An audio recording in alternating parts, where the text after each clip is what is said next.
আমার তৃতীয় শ্রেণীর ছোট্ট সোনামণিটার জন্য এখন নিয়ে আসলাম তৃতীয় শ্রেণীর পৃষ্ঠা নম্বর 2 অঙ্কে লিখি 1135। আমরা এভাবে লিখব একক, দশক, শতক, হাজার।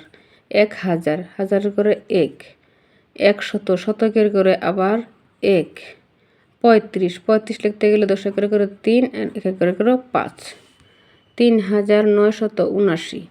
তাহলে এভাবে দিব একক, দশক, শতক, হাজার। হাজার হলো 3000, হাজারের করে 3, 900, শতকের করে 9, 79 লিখতে গেলে আমাদের 7 থাকবে দশকের করে আর 9 থাকবে এককের করে।